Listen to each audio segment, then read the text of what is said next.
Hello and welcome. Chronotopia second skin continues. Let's see what Kionna is up to. Because it's been a few days.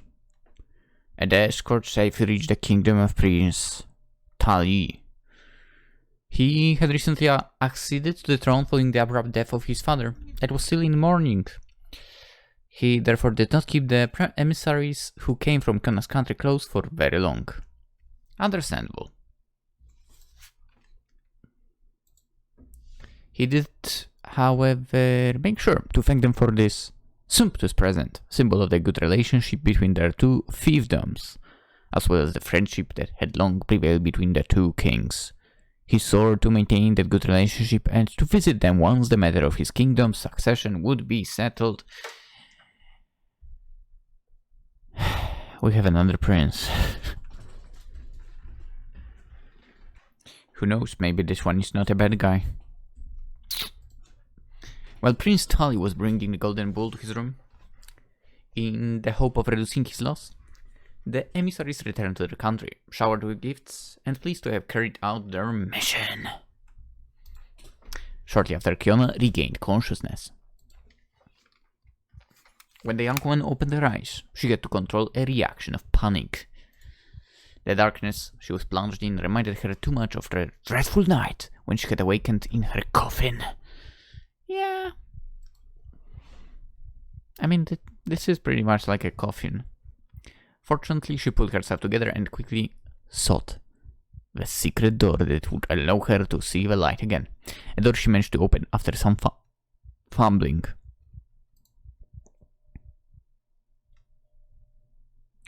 Oh, are we in a bedroom? When her eyes finally became accustomed to see again, she inspected her surroundings to ensure that she would be safe. Making out the outlines of the bedroom she did not recognize, the princess felt reassured and decided that it was time for her to leave her hiding place. Thus she slowly came out of the golden wool, much to the astonishment of Prince Tali, who was still in the room. Oh boy! Achievement unlocked, the golden bull. The two young people stared at each other, scared of this new development. Kionna was the first to react. She took herself at the monarch's feet and confessed that she was the daughter of his father's friend, that had gone mad and that she had fled to escape his unfair ire. Right. Friends. Oh my god, I don't know how to read this. Le Touré d'Or or something is a variation of donkey skin, told by Emmanuel Coskin in Popular Tales of Lorraine, 1886. The introduction is exactly the same as in Pearl's Tale, with one important difference. Instead of asking her father for the skin of the magical donkey, the princess requests that a golden bull be crafted.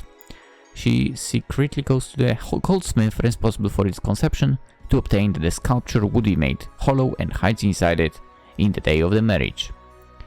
The king searches for her in vain and eventually gets rid of the cumbersome golden bull by giving it to a neighboring prince.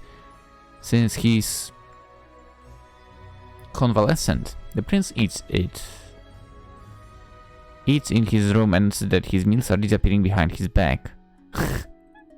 Quickly comes to suspect that some sorcery is at work and closely watches the bull. Imagine his surprise when he sees the princess going out of it. Yeah. Le Touré d'Or. Being a short, very short tale, the story ends with their wedding. Yeah. This astute princess would have waited for far less than donkey skin to have her terrible situation rectified. Yeah.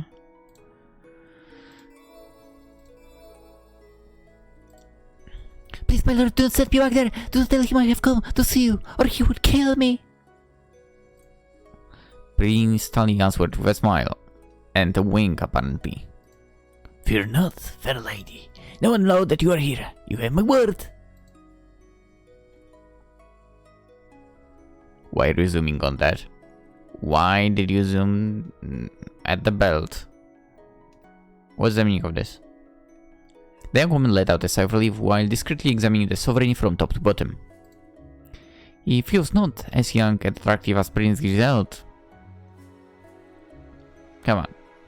He was still very good looking, and barely in his 30s, which was quite rare. She immediately praised her lucky star. Good eye, by the way. Lord Tully is quite pleasing to the eye. I would not mind marrying him, is what she thought. The fascination was mutual. Tully had been taken with her beauty and unusual charms, so much so that he was eyeing the apparition with wonder. What? Kionna noticed the spark of interest in his eyes and, judging that she had every chance, tried to seduce him. Let me guess, she miserably failed at that. Speaking in a plaintive voice, she moaned, but not without throwing flirtatious glances in his direction, in the hope of moving him. Thank you for your kindness, my lord. I'm genuinely touched. As I have abandoned my kingdom, I'm now left with nothing, and I would never dare to take advantage of your generosity indefinitely. I have to exile myself and settle for a life of solitude. I'll not let you say such a thing. My lady, I'm admittedly not the most powerful lord, but I swear to protect you until I die. Okay. You shall not wander on the roads like a common beggar. A princess such as you deserves much better. My lord. I bet she also thinks that. This is why I promise to keep you close, as long as it will be necessary, even if it has to last forever, and give you a lifestyle befitting of your status.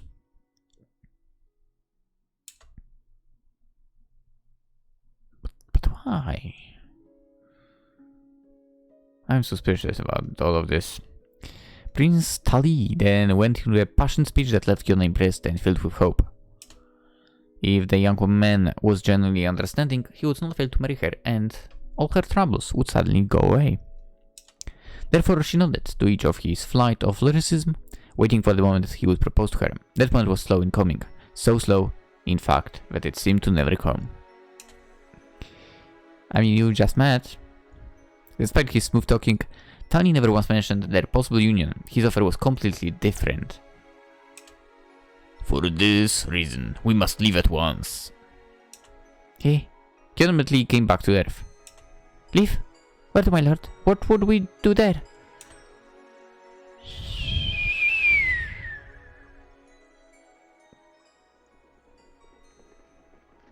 What? What happened? The princess didn't even have time to protest that the monarch was already dragging her along in a carriage. Once he had informed his retainers of his absence, a cabman appeared and made the horses gallop forward. The trip was expected to take several long hours, and Tully still refused to tell Kionna what their destination was, arguing that it was a surprise. Are we going back home? At first, the young Moor did not feel very assured about this little night ride, but she quickly realized that it would allow her to spend time alone with the suitor. Seeing as our trip will not end before dawn, we could amuse ourselves by sharing stories. That is how she came to know him. Tully confiding her about his sadness as a newly orphaned man, as his mother had died during his childhood and his anxiety of becoming king. She replied in kind, moved by his sensibility and their shared misfortunes. He did not fail to compliment her either, and even recited a few poems of his invention. In fact, she completely lost track of time, busy as she was talking. Yeah, he's a good guy. However, one thing remained certain. In that short time frame, she had felt incredibly close to this man she had barely just met, to such an extent that her heart was slowly starting to yield and she now trusted him fully. But not that good of a guy. Come on! Not like that, Kionna!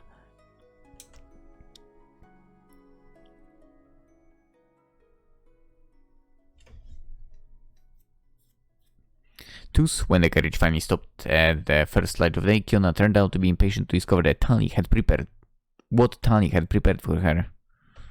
Where are we? Here we are, my lady. Where are we? held out his hand to help her get out the handsome cap. That mark of gallantry made a great impression on her, and she thought she would die of pleasure when she noticed he was keeping her hand to guide her. Ah, that was loud. With slightly red cheeks, the young Moor discovered the courtyard of a splendid palace. Welcome to my domain of Clermont.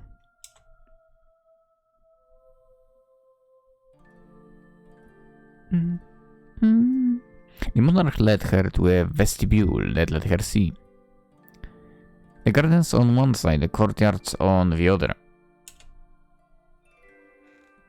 From this vestibule, he took her in rooms decorated with magnificence, each prettier than one before, until they reached what she believed to be a study, where he offered her to change. She, of course you put those. She had to accept to don her dress the color of the sun, her most dazzling one, thinking she could seduce him. It was a truly proud moment for Kionna to see herself so graceful in all the mirrors the house was filled with. Retainers had already set the table in the following room, and Tali invited her to eat a copious meal. In the course of the meal, lutes and voices could be heard, and musicians appeared to entertain them. Nice. At last it was time to rest, and the prince took her side. What do you think, fair princess? Is my palace to your taste? It cannot be otherwise, my lord. What a lovely property you have here. I'm delighted to hear that, for I would like to give it to you as a gift. What? Anyone want to give me a house as a gift? What? I want that. What do you mean? I own several secondary residences in which I go from time to time to hunt or relax. I bequeath you with this one. It is yours. You will find all the comfort befitting of a princess and be able to live as you see fit. Please, I don't know what to say. Say yes. Except I could not have asked for more. I mean, that's already a lot. What the heck? I want that. Just give me the most shabby place you have, mister. I'll take it. However, allow me to set a condition, and the only one. What is it? Promise that you will regularly pay me a visit. I'm going to be bored without your company. But my lady, I fully intended to. You will not rid yourself of me so easily. Okay. I don't think he's interested in her. Right? Is it me? Kionna spent a wonderful day in the company of Tali. She was deeply moved by so much consideration and found herself quite foolish for wanting to press him with the wedding when he was clearly concerned with not rushing things. Come on. He's also in a tough situation. Come on. It only made her even more determined to marry such men.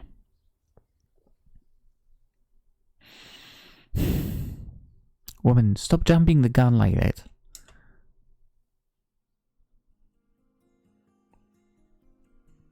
When time came for him to leave, she would have gladly given all her blood to keep him just a little longer. I'm sorry, my lady, but I already have to go. Very urgent matters await me at the castle, and I must absolutely settle them. I understand. Do not feel sad. We'll meet again soon, I promise you. Without warning, the sovereign leaned forward to kiss her hands.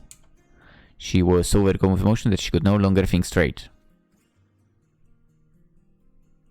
Should I say it? I'll say it. I'm sorry, but when supposedly she thought straight? Thus she contemplated the departing carriage with a mix of joy and concern. Would she really see him again? Yo, you already... You were given a place that is a dream, basically. Come on. Not like you need him, then. Kind of. While the princess was dreamily thinking of her suitor, a group of servants came to meet her. After the bow, one of them, similar to a nymph, moved forward. Tali let us know that you would be the mistress of the house from now on. We are consequently under your descent. The slightest annoyance back on us and we'll do our utmost to serve you. Kionna could not help quivering with satisfaction. She never had a property or retainers at her disposal except for Nahima, owing to their special relationship. And she was exulting at the mere idea of being the uncontested master of the castle. You have my thanks. The servant then copiously complimented her dark complexion and her delicate hair before inviting her to take a bath. Feeling dirty and tired because of the trip, the young whore could not refuse. Are we getting a bath scene? What? Escorted by all of the retainers, she went in a small study where she had previously changed. As it happened, the barrel was already prepared, another courtesy she appreciated. The servants promptly made a point of undressing her, which the young woman did not expect. Having never taken a bath with someone else than Nahima or any person of trust, she resisted first, intimidated by a number of hands that were getting closer. Come on, madame. Do not be afraid. Rest assured that we will take great care of you.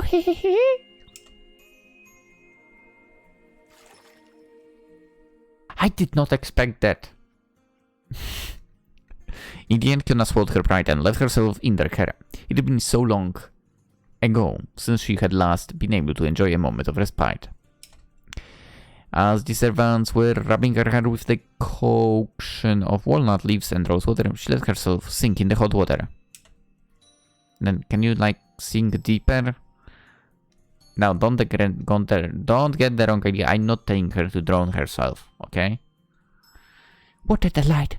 How I've been missing this. She had naturally taken baths during her time with the Anselm family, but all members succeeded each other in the barrel without changing the water, and she could not really take her time. Likewise, in Prince Grisel's castle, baths were public and she had to go there with the other servants. It had thus been a long time since she had had her own barrel, a luxury that seemed taken for granted to a princess. Her willpower was so weakened by the servants' care that she nearly fell asleep. Coming out of the bath, she put on her dressing gown in order to feel more comfortable.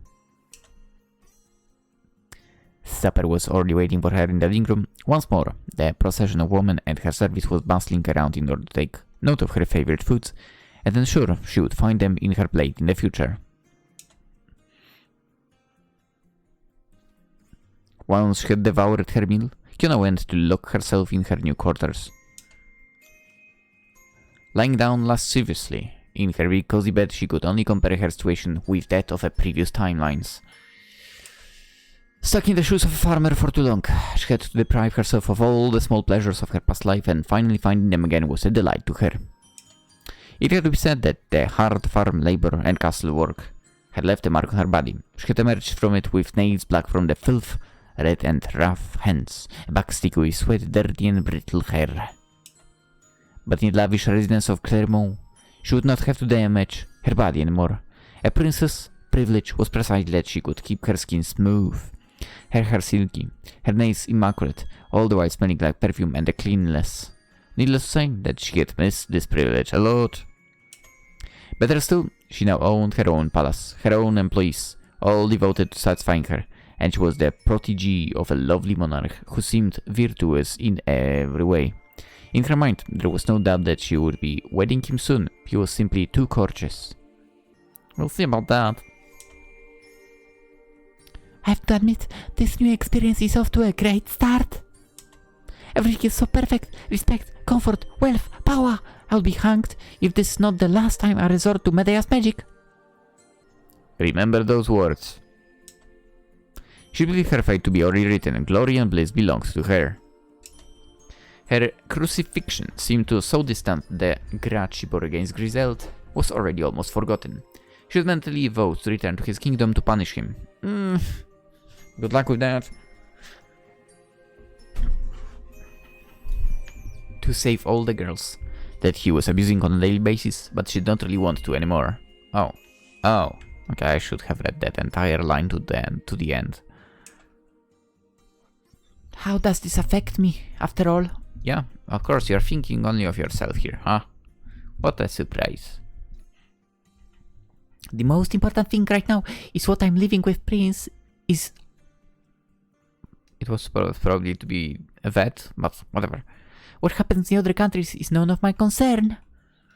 Well, with these words of wisdom, she mulled over the thousands of pleasures that had happened that day, deriving satisfaction from the imagination of the ones to come. Will they fall? All I need now is to become queen to fulfill my natural law. You are so not fit to be a queen. Satisfied, she fell asleep.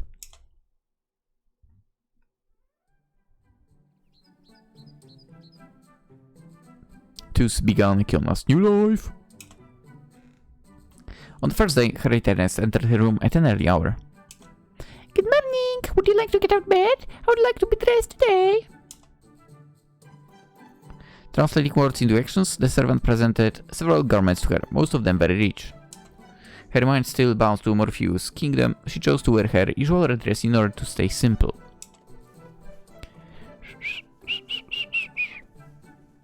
The nymphs, that is how she was nicknaming them in her head, rushed to help her don her clothes.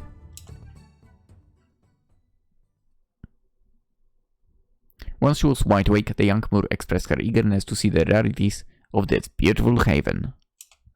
She was too led to all the rooms, and she realized, not without slight disappointment, that the property was much smaller than she had expected. Can you, like, not complain? You were given that for free. How dare you? Tali had been very careful not to show her the most common rooms and had continually kept her attention focused on the details that flattered his prestige the most. Therefore, even for the... Are we talking about the day before? That he has not done that?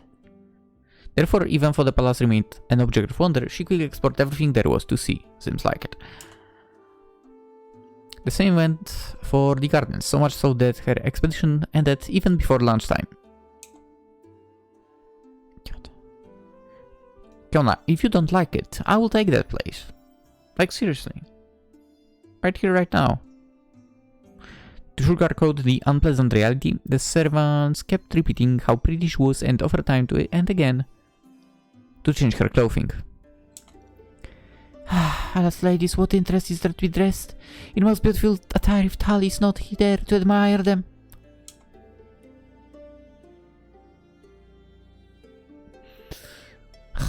The princess rapidly became disillusioned. The nymph's cajoleries rang hollow, as if they were obeying instructions coming from another. The residence was admittedly richly adored and pleasing to the eye, but there was nothing to do here. Worse still, the number of retainers to work here turned out to be ridiculously low. Not a problem. Kionna had imagined herself as the owner of a huge land, with a horde of employees at her command, including some ladies waiting to all to herself, and the young Moor was finding herself in what was essentially a country house for a noble, surrounded by a dozen of multi-purpose servants. Nice. It was quite a blow to her pride, and she had to scale back her ambitions. What pride? Honestly, after all that happened, something like pride should not exist for her.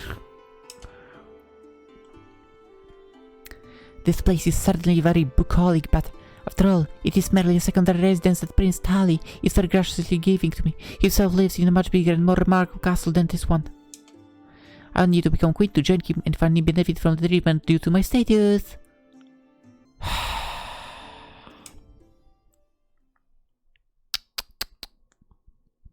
Comforted, Kionna tried to forget her complaints and focused on the essential. Her suitor, fortunately, had not abandoned her to her fate. Fortunately or not. Despite being very easy with the court affairs, he would come to visit from time to time.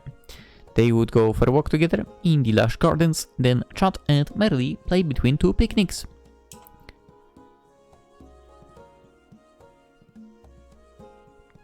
Am I supposed to notice something with that zoom? Very quickly she wished to address the matter close to her heart. Do you feel at ease with me, Lord? I feel better than anywhere else. Oh, I'm delighted to hear that. It all rests on you to make this bliss last forever. Have you seen that little squirrel? Is it not the cutest thing? Absolutely. Changing the topic, nice. To her great sorrow, the prince was carefully avoiding answering her veiled questions, despite repeated attempts. Like, you know, maybe you will get the idea that he's not interested. In return, Tali would occasionally let slip a few mysterious sentences that she was hard to decipher.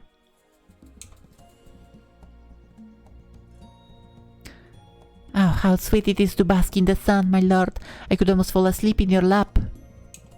Would like to go to your bedroom? Oh no, that would not be proper. You came to see me. I would not want to take my leave and leave you alone. She's so dumb. I could join you. In my quarters, I'm afraid that there is not much to do there.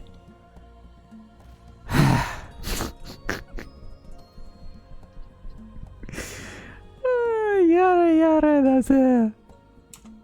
Unless you would like to seek the shade, we could always head back inside to cool off. It's nothing. Forget what I said. The young woman never dared to insist. She had the vague impression of detecting tacit advances, but she thought that she had to be mistaken. She must have misinterpreted something, must have certainly eluded her. Her uncertainty hardly lasted, as Tali's presence would brighten up her days, and she would have been quite ungrateful to complain when she was in such a good company. She simply regretted that these moments of happiness were so short.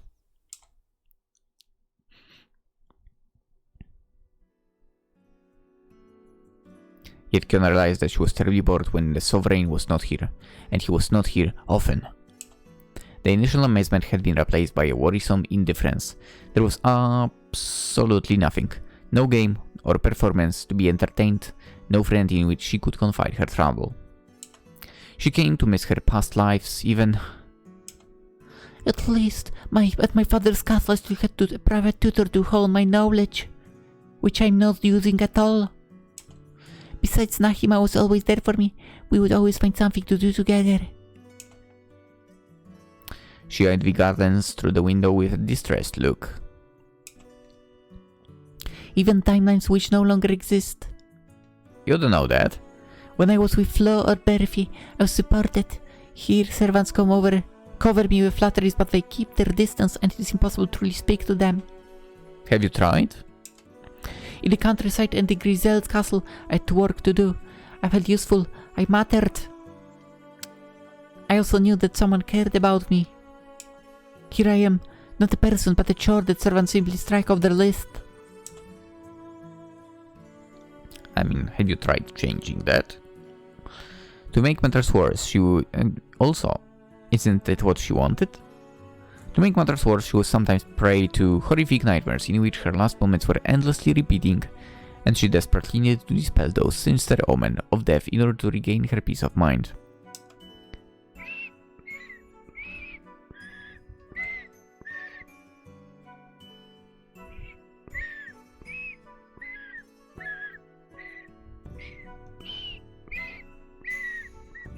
After a few weeks spent running in circles, the prince finally decided to take the situation in hand. She had to find an occupation.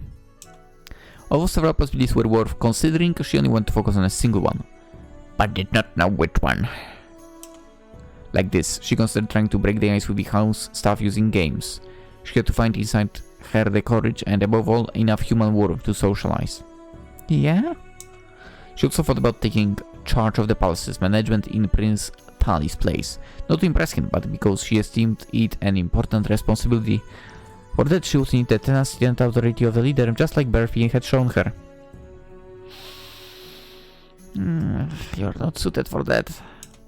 Lastly, she hesitated to stay alone to embroider.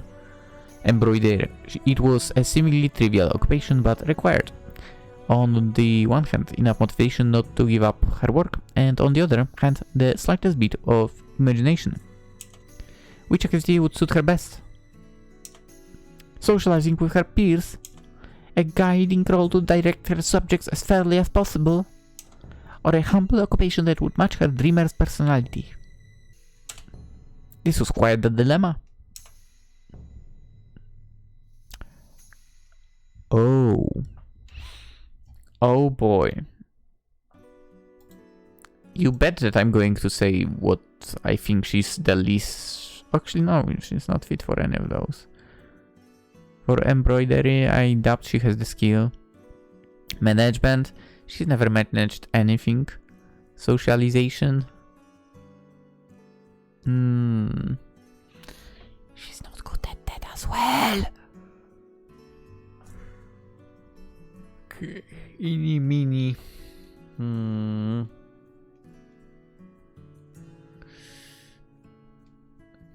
Okay. After careful consideration, Kionna opted for Palace's management. I have no idea what this will lead to, but... Insofar as she was endowed with great ambitions, she esteemed that tackling such a fundamental position would only turn out to be informative. Even if she was not sitting on the throne yet, she nonetheless wished to rule her subjects as fairly as possible. There were of course too many things to do, and she was well aware that she would not have either the legitimacy to check her servants' work, or the skill to keep the accounts of the whole property on her own. Indeed, although she knew how to write and read, including in Latin, she was ignorant of the prince's schedule or the state of his debts, and she did not yet possess the legal knowledge needed to maintain the records proper. Consequently, the young Moor decided to start with an analysis phase in order to identify all the tasks accomplished, all the expenses purchased, the oil sales, as well as the food supply and its variation through time.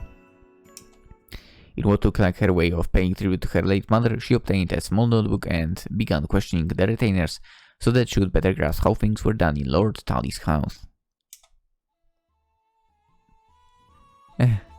She's puffing her cheeks.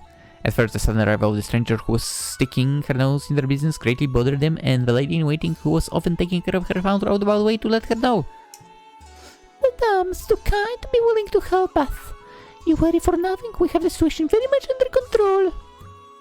I bet they do. I mean... Once again, I mean, Kionna is not fit for this, but that's what we chose. Besides, it's so nice outside. Why don't you go bask in the sun instead? My goal is not to inconvenience you, but to gain a better idea of the work you are carrying out every day. Perhaps I could find a way to relieve you of some of your burden. You have nothing to lose. So be it. The servants yielded, and the princess was able to serve them at leisure. Thanks to the experience she had gained in Grisel's castle, she had a very good insight of the customs and the differences from one kingdom to another, which produced a profusion of ideas to improve everyone's everyday life. Furthermore, the fact she had been Berthi's assistant ensured a certain advantage. She had acquired a solid foundation concerning the pantry's management, as well as tips on how not to waste any food. And above all, she had been able to contemplate at work a woman concerned with the well-being of her employees without ever undermining her authority. In fact, Kionna quickly became able to ascertain the shortcomings in place and make decent proposals to correct them. So then you would need to change the weaving plume. Very well, I will talk to Lord Tully about it the next time I see him. I think I can at least convince him to turn to a craftsman to fix it, if not purchase a brand new...